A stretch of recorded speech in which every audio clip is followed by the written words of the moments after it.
Vamos a orar para empezar. Padre bueno, en completa dependencia de ti,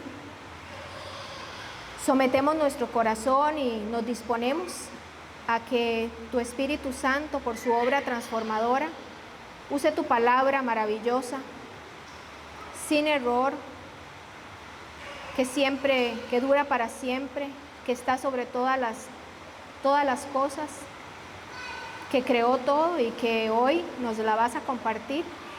Abrimos tu palabra y nuestro corazón también.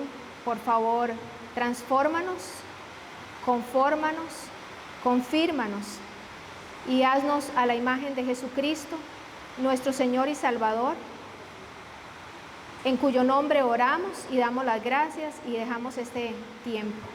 Amén.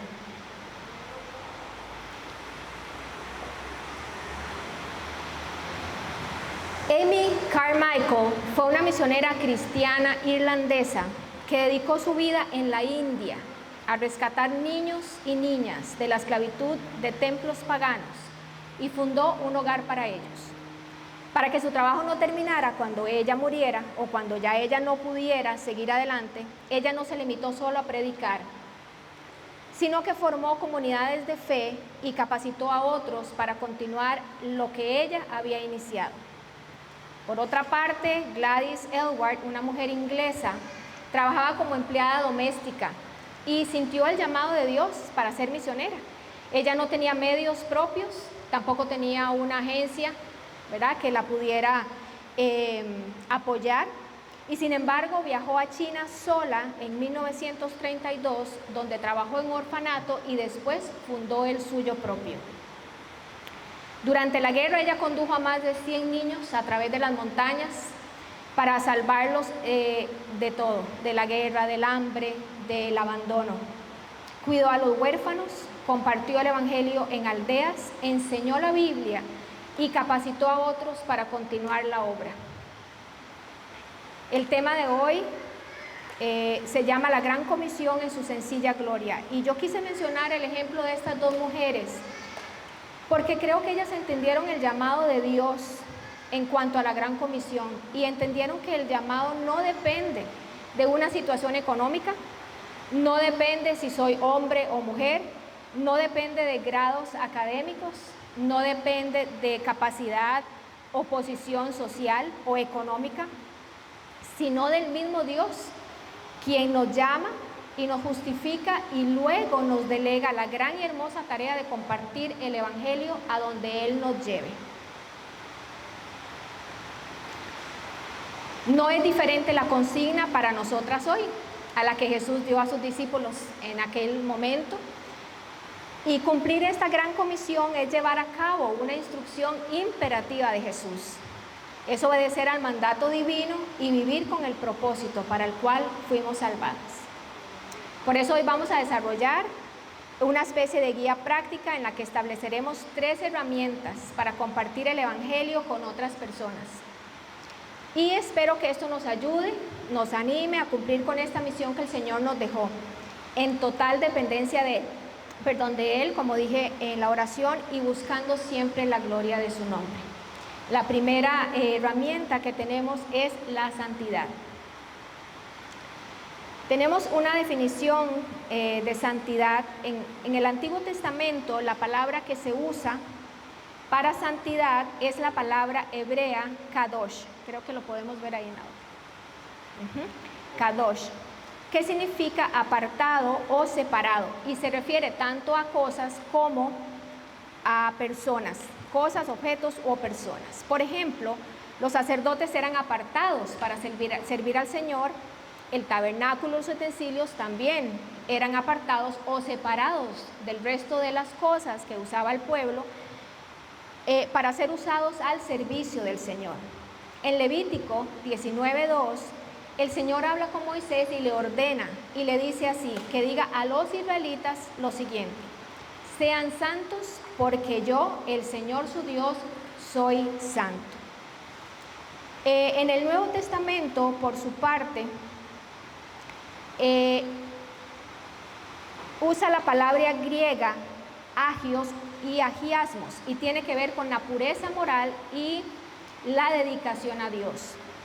Si nosotros leemos primera de Pedro 1, del 15 al 16, Pedro nos enseña lo siguiente, y cita el versículo de Levítico, y dice: más bien sean ustedes santos en todo lo que hagan, como también es santo el que nos llamó.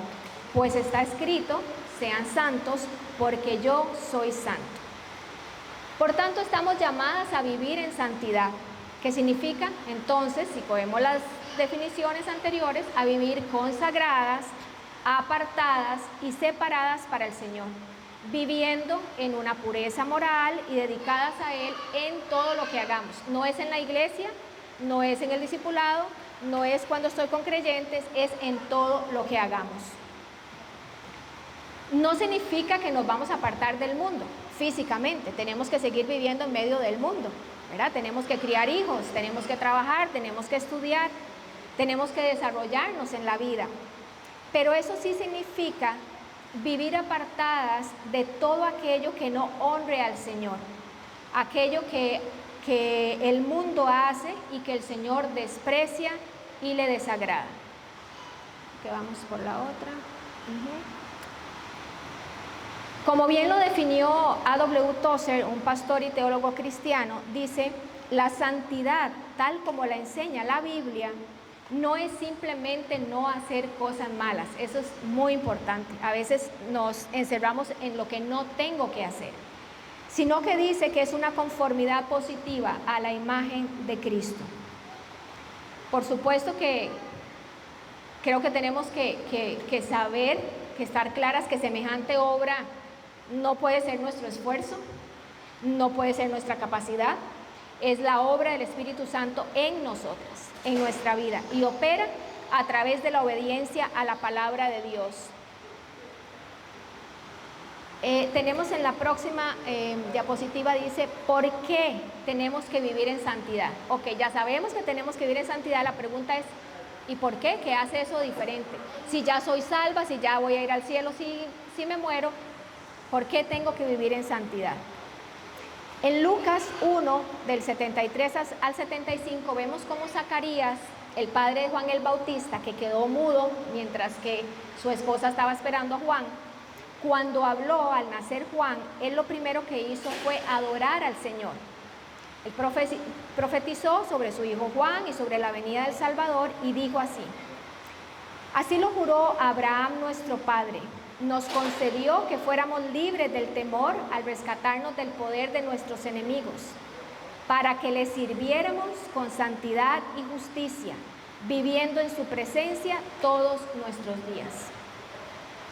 Cuando Pablo habla a los romanos, les dice que deben presentar, bueno, a los romanos y a nosotros, que deben presentar sus cuerpos en sacrificio vivo, santo y agradable a Dios. En Efesios, Pablo nos enseña cómo debemos quitarnos la vieja ropita, ¿verdad? Someternos al Señor y vestirnos del nuevo ropaje, el del nuevo hombre creado según Dios, ¿verdad? En justicia y santidad. A los corintios, Pablo los confronta y les recuerda que sus cuerpos son templos del Espíritu Santo, lo que es lo mismo para nosotros hoy, y que por tanto debemos glorificar a nuestro Señor a través de nuestro cuerpo también, de una manera santa, así como nuestro Padre es santo. Entonces, recapitulando, somos llamadas a vivir en santidad, somos llamadas y salvadas para vivir en santidad y en justicia. No hay una persona que haya sido rescatada por Jesucristo, que haya sido liberada del poder del pecado. Creo que todas las que sabemos que somos salvados, o todos sabemos que hemos sido liberados del pecado, de la esclavitud del pecado, que no haya sido llamado o llamada a vivir en santidad y justicia. Si ustedes son salvas, si ustedes son salvos, todos los que estamos aquí, si somos salvos, somos llamados a vivir en santidad y justicia. ¿Okay? ¿Cómo vivimos? ¿Cómo vivimos en santidad y justicia? Sí, ¿verdad? Ok. Dice 2 Corintios 7:1, así que amados, puesto que tenemos tales promesas, limpiémonos de toda contaminación de carne y espíritu, perfeccionando la santidad en el temor de Dios. Y Efesios 4, del 22 al 32, dice: en cuanto a la pasada manera de vivir, despojaos del viejo hombre que está viciado conforme a los deseos engañosos, y renovaos en el espíritu de vuestra mente, y vestíos del nuevo hombre, creados según Dios en la justicia y santidad de la verdad. Por lo cual, desechando la mentira, hablad verdad cada uno con su prójimo, porque somos miembros los unos de los otros. Airaos, pero no pequéis. No se ponga el sol sobre vuestro enojo, ni deis lugar al diablo. El que hurtaba, no hurte más, sino trabaje, haciendo con sus manos lo que es bueno, para que tenga que compartir con el que padece necesidad. A ver, me perdí. Ninguna palabra corrompida salga de vuestra boca, sino la que sea buena para la necesaria edificación, a fin de dar gracia a los oyentes. Y no contristéis al Espíritu Santo de Dios, con el cual fuisteis sellados para el día de la redención. Quítense de vosotros toda amargura, enojo, ira, gritería y maledicencia y toda malicia. Antes sed benignos unos con otros, misericordiosos, perdonándoos unos a otros, como Dios también os perdonó a vosotros en Cristo. La palabra de Dios no es un manual de consulta, ¿verdad? A veces hemos cometido el error, o tal vez todavía, no lo sé, de tener una pregunta y tratar de ir a buscar en una concordancia perdón, matrimonio, santidad. La concordancia nos puede ayudar para estudiar un tema, pero en realidad la palabra de Dios no tiene necesariamente una respuesta puntual para una pregunta. Si el chiquito se me tira al suelo y me hace una rabieta, ¿qué hago? No tiene la respuesta específica. Pero la palabra de Dios es un todo, hay que estudiarla, hay que someterse a la guía del Espíritu Santo, porque sí tiene respuestas para toda nuestra vida. No es el manual al que yo consulto, debo vivir en ella, debo esperar y orar para que el Señor, a través de toda la enseñanza, desde Génesis hasta Apocalipsis, me enseñe cuál debe ser mi proceder en cada situación. Sin embargo, como forma práctica, podríamos extraer del pasaje anterior una lista de indicaciones que Pablo nos da, para que sea como, ok, ¿cómo me como esto? ¿Cómo lo hago? ¿Cómo lo pongo en práctica? Primero nos dice que debemos quitarnos la vieja ropita, ¿verdad? Como cuando llegamos de sudar del gimnasio o de hacer un trabajo y nos quitamos esa ropa, nos bañamos y nos ponemos ropa limpia, ¿verdad? Entonces tenemos que ponernos así el nuevo ropaje de la naturaleza en Cristo. Y para eso nuestra mente debe ser renovada a través de la palabra de Dios. Otro punto que toca es dejar la mentira y hablar la verdad. Esas son formas de vivir correctamente. No debemos permanecer enojadas. Apuesto que aquí ninguna se enoja, ni con el esposo, ni con los hijos, ni nada. Pero está en la enseñanza. No debemos permanecer enojadas para no dar cabida al diablo. Cuando yo terminé esa frase, para mí hace mucho tiempo, yo dije, uy, no es solo no estar enojada. Es que, no es que tengo que pelar los dientes donde sea que voy, es que es por una razón. Cuando yo permanezco así, estoy dándole cabida al enemigo. En Cristo nuestro testimonio debería ser gozo y gratitud por haber sido alcanzadas por Él, aunque estemos pasando una situación difícil. Si antes hacíamos cosas indebidas, como dice el que hurtaba, ya no hurte más, entonces también debemos dejar de hacerlas y hacer lo que es debido. Evitemos conversaciones obscenas, malas palabras, ofensivas o groseras, y hablar de las que sean de bendición y edificación. Hace poco escuchaba a un par de creyentes hablando y me dio mucha tristeza. Yo no le pedí al Señor que no hubiera juicio en mi corazón, pero me dio mucha tristeza porque pensé, ellos no hablan diferente al mundo. No hay diferencia entre oírlos hablar a ellos y oír hablar a dos personas que no conocen del Señor. Es importante para nosotras guardar estas formas. Ahora, no es una forma externa, ¿verdad? No me puedo meter en ese tema completamente, pero es algo que nace de mi relación con Dios.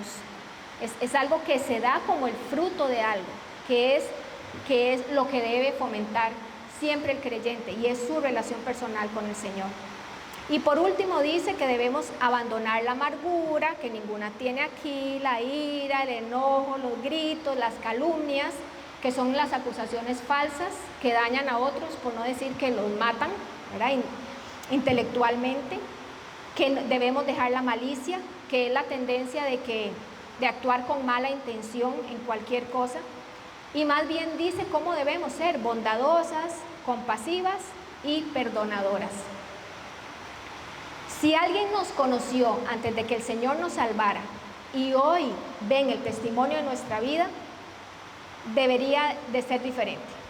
Debería decir, esta vida de esta persona contrasta con la mujer que yo conocí.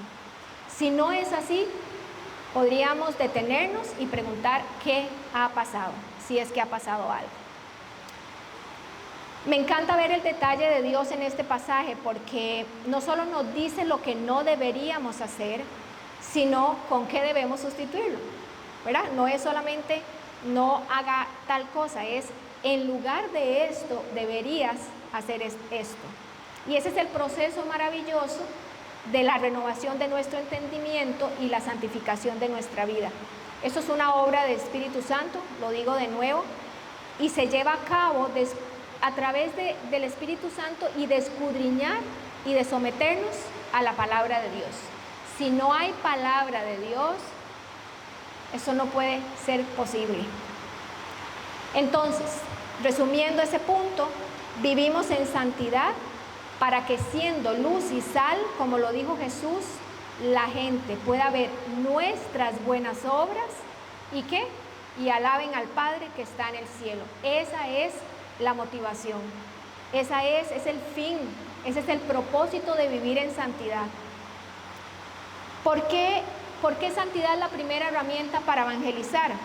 Bueno, porque cuando la gente vea cómo nos conducimos en la vida, en medio de situaciones difíciles, en medio de los problemas, en medio de la abundancia también, que es una gran prueba, tener todo es una enorme prueba, cómo reaccionamos ante el pecado, si nos encanta el pecado, si pecamos gozosos, ¿verdad? O si nos duele porque pecamos, cómo somos en la entrega, en el amor y el servicio. Hablábamos ahora en la mesa, todos los detalles, las flores, los marcadores. Hay un testimonio de amor detrás de cada cosa.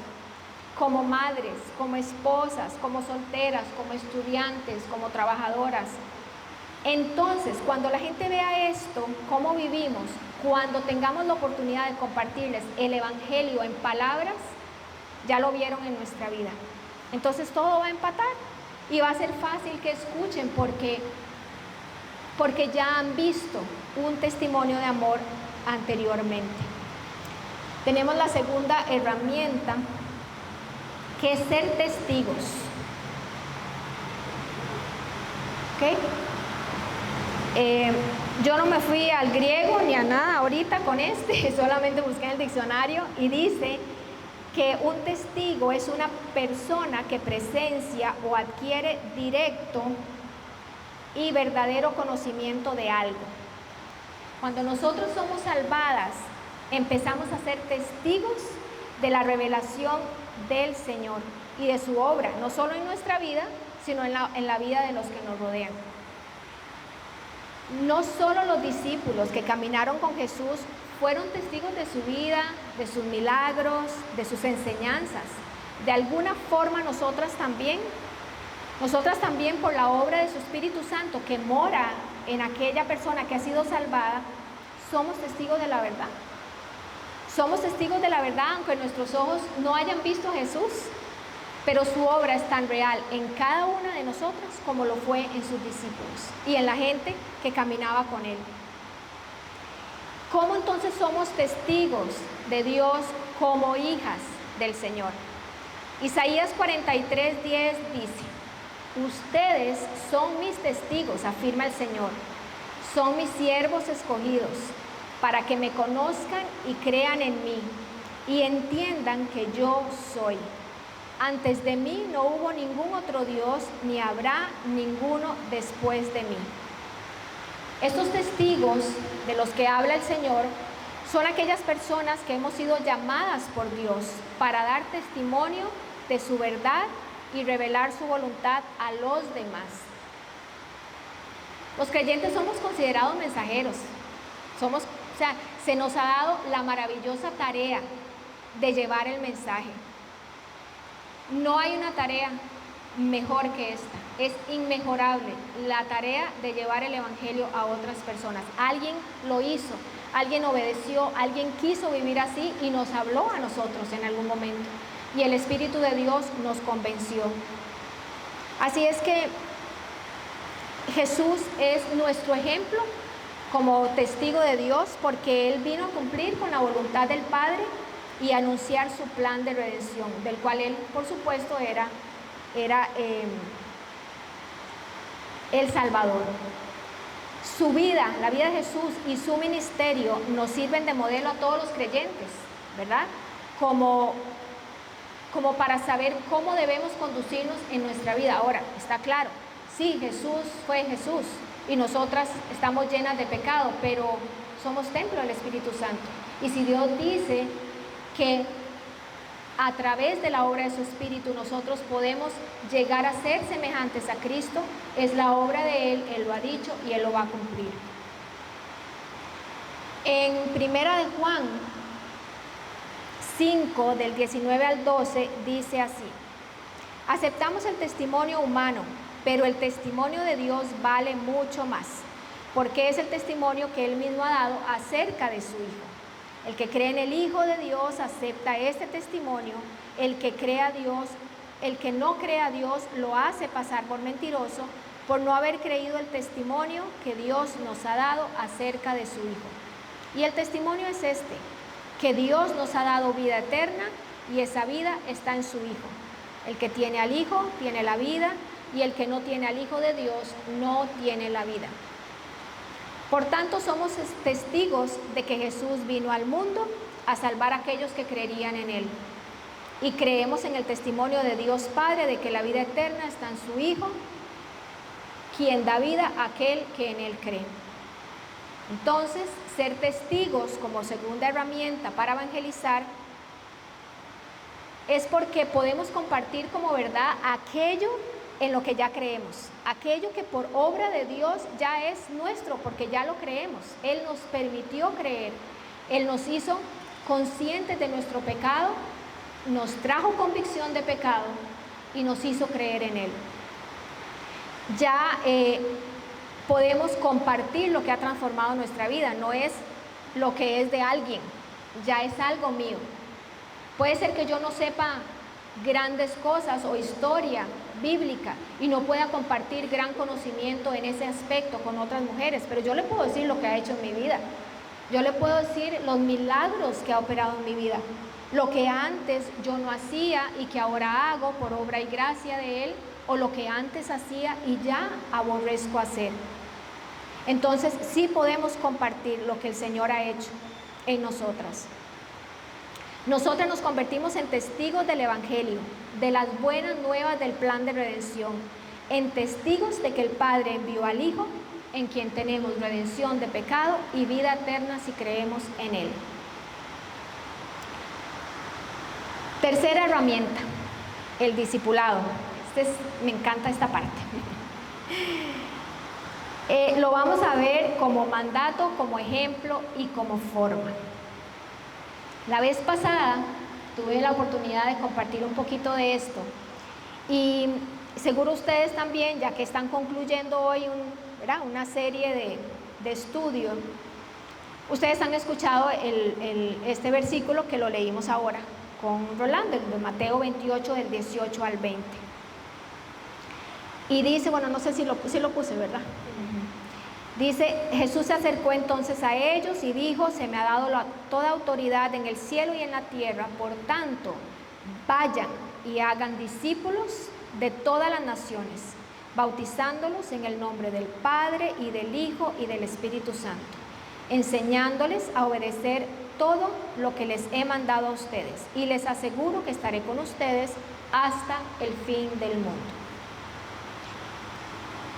Está claro que estos versículos no son sino un mandato claro y contundente, ¿verdad?, que Jesús dio como últimas palabras antes de ascender al cielo. Yo creo que no son palabras ligeras que se leen en una novela, en un libro de historia. Es un mandato y no vería la razón por qué vamos a evadirlo, o por qué no vamos a obedecer, o por qué lo pensamos. Voy a ver si estoy lista, voy a ver si Dios me habla, voy a ver si Dios me convence. He escuchado mucho esa historia, es que todavía Dios no me ha llamado a discipular. Entonces, como que necesitamos, ¿verdad? Un WhatsApp, un correo. ¿Qué otra forma necesitamos si ya está escrito? Y es interesante en este pasaje que dice, hagan discípulos. En el griego original, este imperativo de hacer no se trata de fabricar, como hacer una vasija, por ejemplo, o hacer una mesa, sino de formar o enseñar. Lo que quiere decir que un discípulo se forma, se enseña, se instruye a una persona a ser discípulo, se hace, ¿verdad? ¿Y cómo se hace? Veamos cómo hizo Jesús. Él caminó con sus discípulos 3 años, Él comió con ellos, durmió con ellos, caminó con ellos, sanó y enseñó con ellos y a ellos. Y el mismo versículo dice algo que a mí me impactó. Recuerdo que yo como que esos versículos los leía como por partes. Y cuando esto golpeó mi corazón, que dice, enseñándoles a obedecer lo que Él les había mandado a ellos. Esto es la verdad de la palabra que hoy tenemos. A veces, no sé si a ustedes les pasa, pero a mí me ha pasado que a veces leo la Biblia como un libro, nada más. Y cuando me doy cuenta que estoy en eso, digo, Señor, perdón, es que esto no es una historia que a alguien le pasó. Mi historia está escrita aquí, o lo que quieres para mi vida está escrito aquí también. Entonces, la palabra que hoy tenemos, la que el Espíritu Santo nos recuerda, esa verdad a la que Él nos lleva, es precisamente la que tenemos en nuestras manos, de la que muchos en el mundo entero no gozan el privilegio de tenerla como nosotros. Entonces, me encanta cuando dice que no es solo enseñar la verdad, es enseñar a obedecer la verdad. Creo que eso es parte muy importante del discipulado. Eso es lo que verdaderamente transforma nuestras vidas y nuestras viejas e incorrectas estructuras de vida y nos lleva a la verdad. Nosotros tenemos una cosmovisión mundana terrible, por más cristianas que seamos. O sea, de verdad que llega un momento en que lo que nos discipula son las redes, son las otras personas, y es lo que el mundo opina con respecto a un tema. Y tenemos estructuras de vida terribles porque crecimos en casas probablemente sin Cristo, crecimos sin ninguna instrucción bíblica, o en casas súper religiosas donde se llevaban a cabo tradiciones y era puro legalismo, ¿verdad? Entonces, en realidad, esas estructuras de vida y esa mente natural que nosotros tenemos debe ser transformada a que tengamos la mente de Cristo. Es claro que Jesús es nuestro modelo y hacia quién debemos llevar a los que enseñamos. Eso es muy importante. Y siempre me gusta decirlo, es cierto que tenemos que ser ejemplo, es cierto que tenemos que vivir bien, pero nosotras nunca somos la meta. El ejemplo a seguir es Cristo, a donde tenemos que llevar a las personas es a Cristo, es a los pies de Él, esa es nuestra labor. No es que se parezcan a mí, no es que hagan lo que yo hago, no es que piensen como yo pienso, es a Cristo. Sin embargo, me encanta cómo Pablo dice a los corintios, sed imitadores de mí como también yo lo soy de Cristo.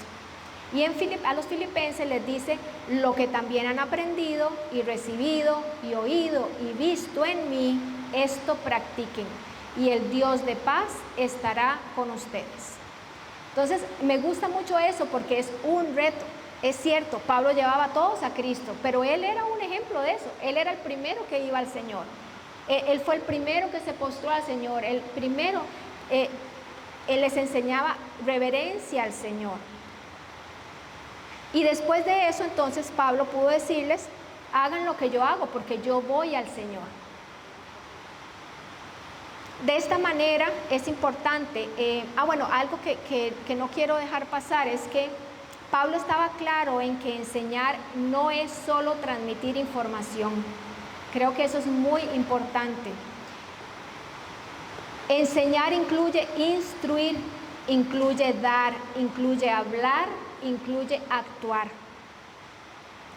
De esta manera nosotros podemos ser personas que a pesar de nuestras debilidades y limitaciones, enseñamos con nuestro ejemplo porque imitamos a Cristo. Y vuelvo a decir, nunca somos la meta. No perdamos de vista cuál es el galardón, cuál es la meta final. Pero nuestra forma de vivir sí debe animar a otras personas e invitarlos a conocer a Cristo. Una discípula es, por tanto, y esta fue, quise como condensar, digamos, todas las partecitas en una definición. Le puede faltar mucho más, ustedes la pueden rellenar si quieren, pero me pareció importante porque yo por lo menos en mi mente entiendo cuando las cosas están como estructuradas. Una discípula es, por tanto, una persona que ha sido llamada por el Señor, que ha creído, que sigue al Maestro, que deja lo que no le agrada a su Señor, que muere a sus pasiones a través del crecimiento en el conocimiento y amor hacia Cristo y camina hacia Jesús en y con Él en obediencia y santidad. Citando de nuevo a A.W. Tozer, me impactó cuando leí esto porque él dijo, el cristianismo moderno ha sido reducido a un creyente cómodo. Y me impacta porque no sé en qué año él vivió en 1800, ¿sí? No sé en qué año dijo esto, pero esto es hoy.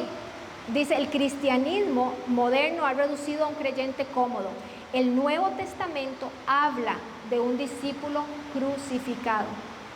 Y yo dije, este hombre no estaba en los 1800, este hombre estaba hoy viéndonos en el teléfono, en la tablet y viendo lo que está pasando en el siglo XXI.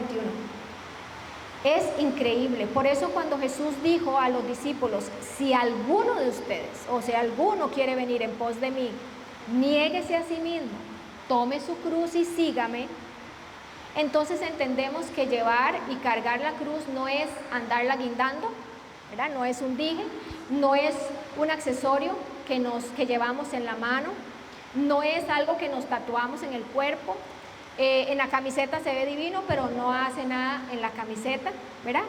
La cruz es un instrumento de muerte, es un instrumento que conlleva muerte, y la muerte para nosotros es sacrificar ahí los deseos mundanos, sacrificar ahí nuestras pasiones, sacrificar ahí nuestro apego a las cosas del mundo que se convierten en ídolos y en dioses.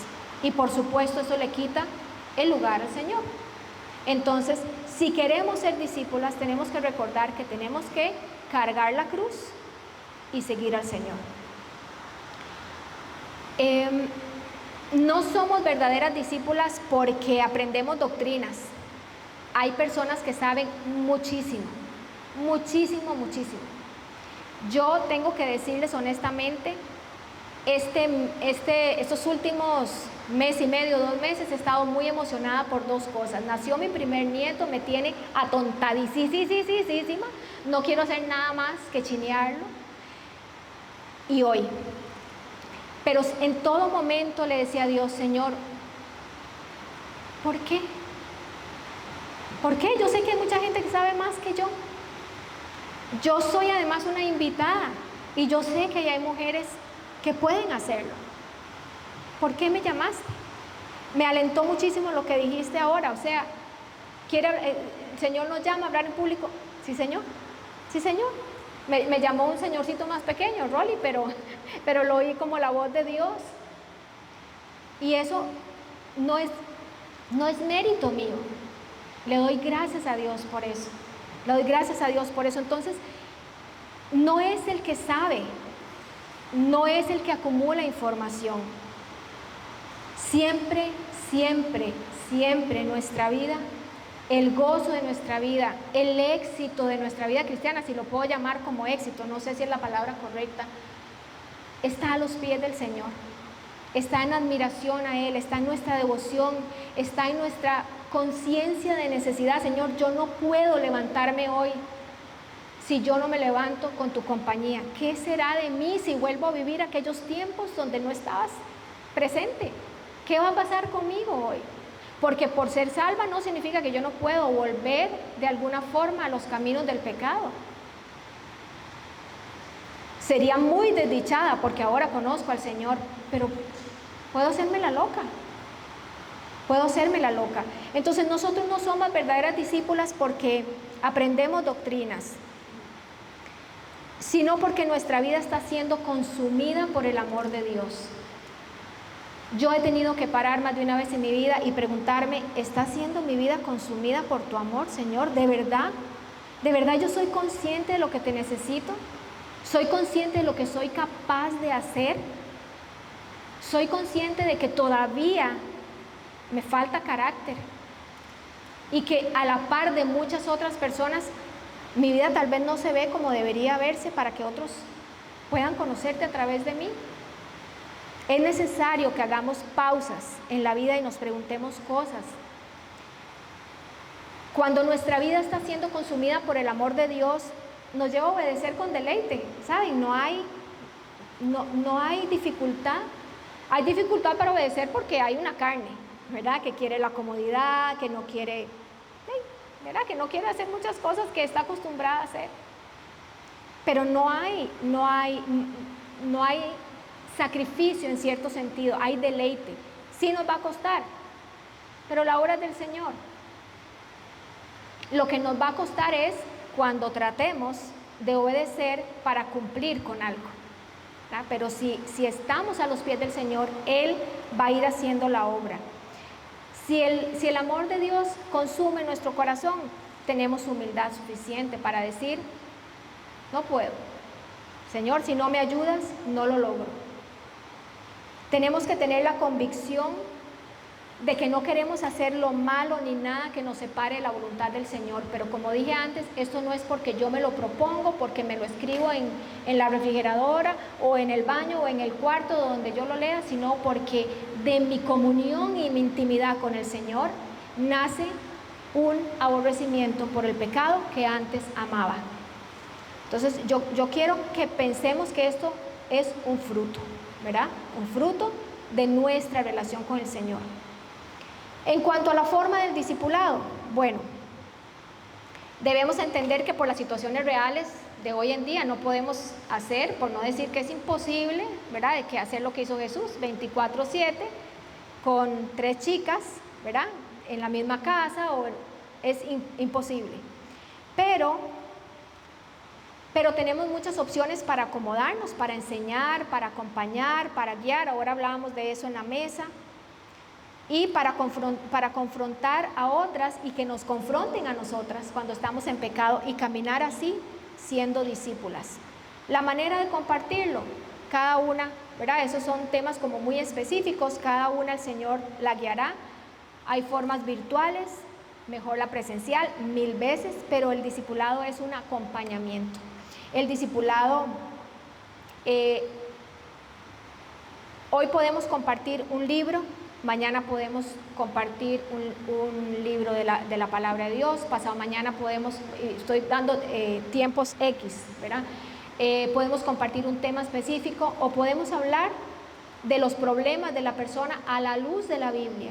¿Qué tenemos que hacer si estamos luchando con esto o con lo otro? En realidad no tenemos en la Biblia un formato inflexible o rígido de qué es exactamente lo que debemos compartir. Lo que sí sabemos es que es la palabra de Dios. Sin palabra de Dios lo que vamos a hacer es tomarnos un café y ya. Y eso no siempre es como, ¿verdad?, como lo más edificante. Ok, ¿cómo iniciamos? En algunos casos vamos a conversar con personas que nunca han escuchado de Jesús y vamos a tener que empezar por ahí. O tal vez sí han escuchado de Jesús, pero no han sido expuestas al Evangelio. Y tendremos que empezar quién es Jesús, cuál es su plan redentor, qué ha hecho en nuestra vida. Eso es muy importante, compartir qué pasó conmigo, en qué momento el Señor vino, me rescató, me alumbró mi vida, etc. Hay otros casos que, por ejemplo, que vamos a conocer a alguien que ya es salva, pero que tal vez en su vida cristiana nunca ha tenido seguimiento, nunca ha tenido a alguien que la acompañe, alguien que la confronte, alguien que le ayude a ver su vida a la luz de la palabra, que le enseñe a escudriñar y a someterse a la Escritura. Aunque sea muy difícil de creer, hay personas que tienen años, ¿verdad?, de ir a la iglesia y no tienen claro el Evangelio todavía. Hace poco mi esposo y yo hablamos con una pareja que se va a casar y le preguntamos a él que cuándo más o menos, si tenía idea de cuándo el Señor lo salvó. Dijo, yo crecí en una familia cristiana y voy a la iglesia desde que mi mamá me lleva y desde que yo nací. Ajá, pero tu relación con el Señor, ¿cuándo empezó? ¿En qué momento? Digo, no naciste cristiano, no naciste salvo, ¿qué pasó? Y verá, y años, tiene 32 años de ir a la iglesia, de escuchar el Evangelio, digamos que 20 de poner atención a lo que se predica, y hasta ese día, ahondando en su vida, él pudo identificar en qué momento el Señor lo regeneró, porque dijo, ¿será que entonces antes que yo era chichoso por todo y tiraba puertas y pateaba y me enojaba con todo el mundo, y después de este tiempo pasó esto y esto y esto y ya no fui igual? Bueno, yo no puedo decirte, le dijo mi esposo, ni yo tampoco, pero tiene que haber un momento en que el Señor cambió tu vida de tal manera que tu testimonio a partir de ese momento era otro que el que fue antes. Entonces, en cualquiera de esos casos, porque a veces hay transformaciones externas también, ¿verdad? La persona se acomoda a lo que la iglesia hace, pero no hay una transformación interna de su corazón. Y eso es muy peligroso, porque la persona que se acomoda a la vida cristiana porque está en una iglesia o comunidad cristiana, solo está fingiendo una vida cristiana. Pero la vida cristiana empieza otra vez a los pies del Señor, en mi relación con el Señor, en mi relación a través de la palabra, y yo empiezo a ver, creo que uno es el primer testigo de ver cómo la vida va cambiando, y de ahí los demás van viendo lo que va siendo transformado.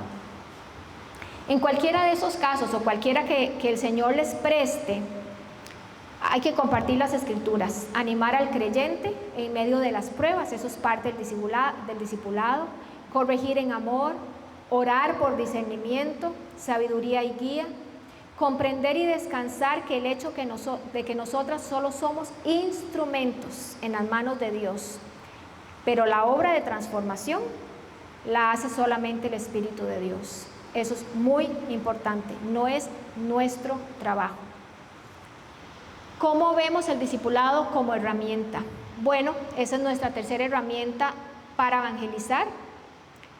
No quisiera que limitemos el evangelismo a estas tres herramientas, porque en realidad no es así, sino más bien la idea era dar como una guía práctica, ¿verdad?, y funcional, algo que fuera fácil de entender y decir, ok, estas son tres herramientas que el Señor ha dejado para que yo pueda llevar el evangelio a otras personas. Si nosotros no vivimos en santidad, que fue nuestra herramienta número 1, y si no somos testigos de la revelación de Dios, que fue la número 2, nosotros no formaremos discípulas que honren al Señor, por no decir que ni siquiera podría estar en duda si somos verdaderas discípulas, ¿verdad? Entonces, evaluarnos y decir cómo es mi vida delante del Señor. Esto no lo estoy haciendo, esto no está pasando en mi vida, voy al Señor o busco ayuda dentro de la misma iglesia. El discipulado conlleva un proceso, esto no es de la noche a la mañana, y esto, yo quisiera que nos fuéramos con este concepto del discipulado. El discipulado no es un taller, el discipulado no es un curso, el discipulado no es un examen que se hace por suficiencia. El discipulado es un seguimiento continuo e intencional que es sostenido por el amor verdadero, la compasión, la empatía. El discipulado involucra carácter y disciplina. No me refiero a temperamento, carácter. Carácter transformado por el Espíritu Santo. Carácter y disciplina, entendimiento en la palabra y un deseo profundo y genuino por crecer y madurar en ella. Si alguna de esas cosas no las tenemos, es tiempo de orar. Es tiempo de orar porque si el Señor nos manda a discipular, quiere que estemos listas y preparadas. El discipulado, si quisiéramos definirlo, es el proceso de acompañar durante la transformación, el crecimiento y la santificación de otro creyente. Cuando una persona es discipulada, o sea, acompañada y guiada, empieza a ver la vida, el mundo y el sufrimiento desde la perspectiva de Dios. Siendo fortalecida su fe, aprende a deleitarse y a gozarse en Cristo, no en las cosas vanas de la vida. Y aprende a que no importa la circunstancia, puede confiar en el Señor. También la discípula entiende que la oración no es un medio para pedirle a Dios todo lo que quiero, todo lo que anhelo, todo lo que yo quisiera tener, sino que la oración es un medio para conocer al dador de lo que verdaderamente necesitamos. Yo podría decir que el discipulado es la escuela de la que nos vamos a graduar hasta que estemos con el Señor, pero la que nos va a dar los lentes correctos para ver el camino. Hay algo con lo que quisiera concluir y es que no tomemos esto, ni la santidad, ni ser testigo, ni el discipulado, ni cualquier otra cosa que veamos en la vida cristiana o en una enseñanza, como algo que tenemos que hacer y ponerle el check a una lista de cosas que diga, así se ve la vida cristiana, ¿verdad? Compartir con otros del amor de Dios, del que tenemos, es algo más que cumplir con una tarea. Compartir del Dios que nos ha salvado, que nos ha otorgado su misericordia en vez de su ira y su juicio, el que nos ha visto con amor y ternura, aun cuando éramos sus enemigas, es un privilegio y debería ser nuestra pasión en la vida. Y eso me parece muy valioso, y es que el Señor no fue que pasó por alto nuestro pecado porque falló en su sentencia. No fue que dijo, uy, mira, no vi a Katia. No es eso, es que Él decidió otorgarnos misericordia porque su ira por el pecado ya la descargó sobre Jesucristo, para que nosotros en Él pudiéramos tener vida eterna. Esta verdad no debería dejarnos sin reacción, debería gobernar nuestra vida, nuestras acciones y nuestra voluntad. Compartir el Evangelio no es compartir información, la información se queda solo en el intelecto. Cuando queda, si están a mi edad ya ni eso. A veces se me olvida lo que acabo de decir. Entonces, ¿qué es compartir el Evangelio? Bueno, es compartir la verdad para ser confrontadas. A ver, lo perdí. Confrontadas con nuestro pecado. Porque Dios es un Dios santo que aborrece el pecado, pero a la vez compartir el Evangelio es compartir esperanza, porque el sacrificio de Jesucristo, su Hijo, nos da vida a los que creemos en Él. Para ir finalizando ya, ¿cómo llevo todo esto? No, todavía ese no. Qué raro. Sí, no, ahí está bien. Entonces, ¿cómo llevo todo esto de mi cabeza a mi corazón? Sí, sí, va por la otra. Y ahora sí, la otra, gracias, sí. Ok, les voy a explicar por qué esta es hoy. ¿Cómo llevo todo esto en mi corazón? Y para cerrar, el Señor trajo el recuerdo de un amigo, de mi esposo y mío, bueno, de la familia en realidad. Él decía que su nado era nado de poza. Vos que nadaba al libro, porque era nadador, además después fue nadador, y dice, no, el mío preferido es el nado de poza. Bueno, ¿cuál es el nado de poza? Decía, bueno, es que chiquillos, en el barrio donde vivíamos, en el pueblo donde estábamos, había una poza, pero estaba llena de renacuajos y de bichillos. Entonces los papás los dejaban meterse en la poza porque era la diversión de todos los chiquillos, pero no los dejaban meter la cabeza. Entonces el nadado de poza era los brazos, sostenerse a flote, pero jamás meter la cabeza. ¿Okay? Bueno, muy bien. A diferencia de este amigo, tenemos otra amiga que se capacitó para bucear. Ella llevó sus capacitaciones y ha ido a la isla de Coco y ha ido a otros lugares a bucear. Y las cosas que ella nos ha contado, que ha tomado foto, que ha visto en la profundidad, son cosas que los que estamos afuera, los mortales comunes, no hemos visto nunca. Los colores de las plantas, de los peces, las cosas rarísimas que hay ahí, son increíbles, increíbles. Tristemente, al analizar esta analogía, digamos, pensé en que hay cristianos que quieren vivir la vida cristiana con nado de poza. Y eso no funciona, no funciona. Creo que la que quiera sumergirse, la que quiera crecer, debe sumergirse. La que quiera madurar, debe sumergirse. Debe escudriñar, debe meditar, debe orar, debe pasar tiempos a solas y en silencio con el Señor, para poder encontrar los tesoros que hay en las profundidades. Eso no lo ve cualquiera. Es allí en la profundidad de la palabra y de una relación estrecha y constante con el Señor, donde veremos nuestra vida transformada y en entera disposición para ayudar también a otras personas a hacer lo mismo. Entonces, por eso es que puse eso, porque para mí tiene mucho sentido que mi vida cristiana cambió. A ver, el Señor me rescató hace, estamos 28 años. Y mis últimos 6 años de vida cristiana han sido muy diferentes a los anteriores.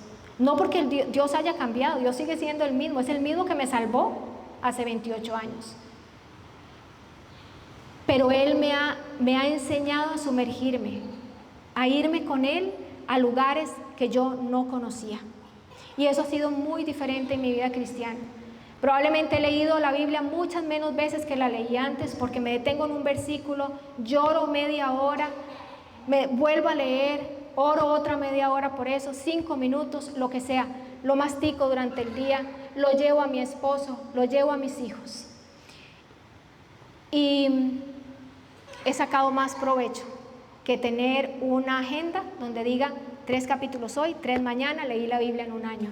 No condeno eso en absoluto, no lo critico tampoco, solamente la intención de esto es invitarlas a que pensemos que la palabra de Dios es Él mismo hablándonos y es Él mismo invitándonos a que sucedan cosas en nuestra vida. La vez pasada lo dije y lo quiero repetir hoy: cuando el Señor Dios del universo, el creador de todas las cosas, el que es eterno y poderoso, soberano sobre todo, el que hace lo que quiere, cuando quiere y como quiere, no puede ser que Él venga a habitar dentro de un ser humano y no pase nada. No es posible. Entonces algo tiene que pasar en nuestra vida, y ese algo tiene que decir en voz alta: este es el yo soy. Es que vamos a orar. Oh mi Dios, te damos gracias por esta tarde. Qué privilegio, Señor, inmerecido 100%, pero qué gozo, qué gratitud que nos hayas llamado, que hayas pensado en nosotros. Solo por tu voluntad, por amor a tu nombre, Señor, dijiste el nombre de cada uno de nosotros para ser salvos. Señor, sigue trabajando en nuestra vida, por favor, en nuestro cerebro, en nuestra mente, pero sobre todo en nuestro corazón.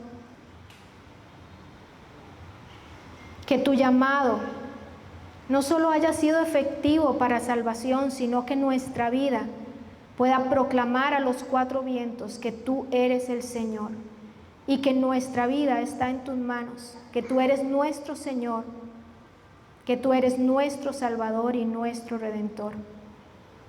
Y si es tu voluntad, Señor, sigue usando nuestra vida para que otros tengan sed de ti y puedan preguntar qué es lo que ha pasado en la nuestra, y podamos responder, es Jesús.